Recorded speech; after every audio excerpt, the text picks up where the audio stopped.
যে তদন্ত দুটি রিপোর্ট হয়েছে সেই রিপোর্টের আলোকে যে আদালত যে সিদ্ধান্ত গ্রহণ করবেন কিংবা আইনের যে সমস্ত ত্রুটি বিচ্যুতি সেগুলোর ব্যাপারে আমরা হাসপাতাল কর্তৃপক্ষ এবং মেডিকেল কলেজ কর্তৃপক্ষের পক্ষ থেকে আদালতের কাছে সমস্ত তথ্য উপাত্ত এগুলো দিয়ে উপস্থাপন করে আমরা সহযোগিতা করব।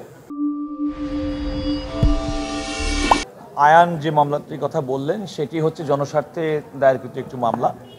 সেই মামলাটি মাননীয় বিচারপতি ফারাহ মাহবুব এবং মাননীয় বিচারপতি দেবাশিস রায় চৌধুরী তাদের বেঞ্চ আগামী 5ই মার্চ এটা শুনানির জন্য নির্ধারণ করেছেন এবং সেখানে এই মামলাটি অগ্রাধিকার ভিত্তিতে শুনানি করা হবে এবং আংশিক সূত্র হিসেবে বিবেচিত হবে। এটি হচ্ছে আজকের আদেশ।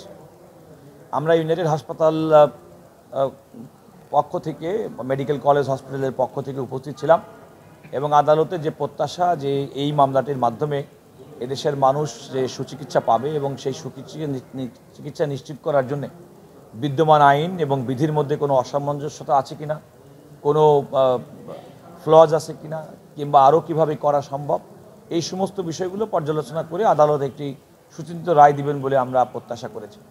আমাদের প্রত্যাশাও হাসপাতাল কর্তৃপক্ষ থেকেও আমরা আদালতকে বলেছি, গতকাল বলেছি যে আমরা পূর্ণাঙ্গ সহযোগিতা করতে চাই, কারণ দেশের প্রথম শ্রেণীর একটি হাসপাতাল এবং বিশেষ করে বাংলাদেশের চিকিৎসা ব্যবস্থার ক্ষেত্রে বর্তমান অন্তর্বর্তীকালীন সরকারও যে গুরুত্ব দিচ্ছেন এবং বিদেশে যাওয়ার চিকিৎসা গ্রহণের ক্ষেত্রে যে প্রবণতা, তার প্রতি মানুষের যে বিমুখতা এবং দেশে যে উন্নত চিকিৎসা সুনিশ্চিত করার জন্যে যে আমার মনে হয় যে সবার যে আকাঙ্ক্ষা সেটি বাস্তবায়নের ক্ষেত্রে এই হাসপাতালটি অন্যতম ভূমিকা অতীতে রেখেছে, ভবিষ্যতেও রাখবে। এটি হচ্ছে আমাদের প্রত্যাশা।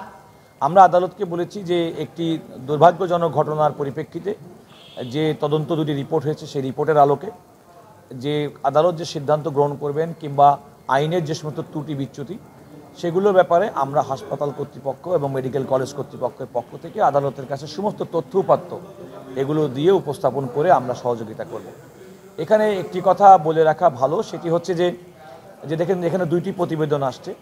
প্রাথমিকভাবে সেই দুইটি প্রতিবেদন দেখে সংশ্লিষ্ট ডাক্তার কিংবা হাসপাতালের যে মেডিকেল ফ্যাসিলিটিস সেগুলো সম্পর্কে কোনো বিরূপ মন্তব্য আমরা এখনও পর্যন্ত দেখিনি। তবু আদালতে বিচারাধীন বিষয়। আমাদের কর্তৃপক্ষের পক্ষ থেকে আমাদের একটি মাত্র কথা যে দেশের সুচিকিৎসা সুনিশ্চিত করার জন্য একটা ইনসিডেন্টের পরিপ্রেক্ষিতে আর জন্য কখনো কোনো ইনসিডেন্ট এরকম না ঘটে কিংবা এই ধরনের ঘটনার ক্ষেত্রে আবার কিভাবে পরবর্তীতে এই ধরনের ঘটনা থেকে রক্ষা পাওয়া যায় এবং মানুষের সুচিকিৎসা সুনিশ্চিত করা যায় সর্বোচ্চ পর্যায়ে আন্তর্জাতিক স্ট্যান্ডার্ড অনুযায়ী, সেটি আমরা আদালতের সামনে উপস্থাপন করব এবং আদালতের সামনে আমরা অত্যন্ত খোলা মনে আমরা আদালতকে সহযোগিতা করার জন্য আমাদের পক্ষ থেকে আমরা আমাদের কথা বলেছি।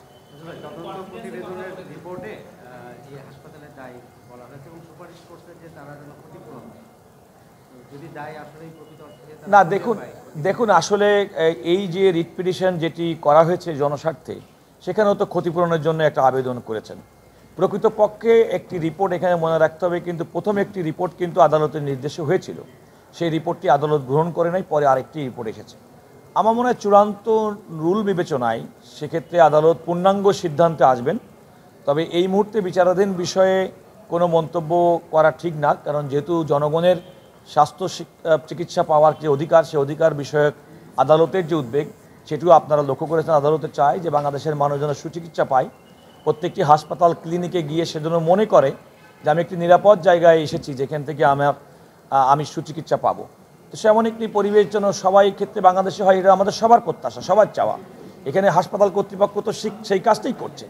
সুতরাং একটি ঘটনার পরিপ্রেক্ষিতে সিঙ্গেল আউট না করে একটা বৃহত্তর পরিসরে কিভাবে আমাদের সুচিকিৎসা নিশ্চিত করা যায়, কিভাবে হাসপাতাল, ক্লিনিক, মেডিকেল সিস্টেমটা এবং মেডিকেল সার্ভিসটাকে একটা যুগোপযোগী করা যায়, আন্তর্জাতিক মানের করা যায়, বাংলাদেশের চিকিৎসা ব্যবস্থার প্রতি মানুষের আস্থা যেন ফিরে আসে, এই সমস্ত বিষয়গুলো পূর্ণাঙ্গভাবে বিবেচিত হবে এবং সেই বিবেচনায় আদালত আমার মনে হয় যে যখন পূর্ণাঙ্গ রায় দিবে সেই রায়ের ব্যাপারে তখন আমরা মন্তব্য করতে সক্ষম হব। দেখুন আমরা তো রিপোর্টের সামনে, আদালতের সামনে সে গতকালই আদালত নির্দেশ দিয়েছেন সরকারি পক্ষের আইনজীবীকে আমাদেরকে এই রিপোর্টটি দেওয়ার জন্য। সেই রিপোর্টটি পাওয়ার পরে পুঙ্খানুপুঙ্খ বিশ্লেষণের পরে সেক্ষেত্রে আমাদের পর্যবেক্ষণ অবশ্যই আমরা আদালতের সামনে উল্লেখ করব।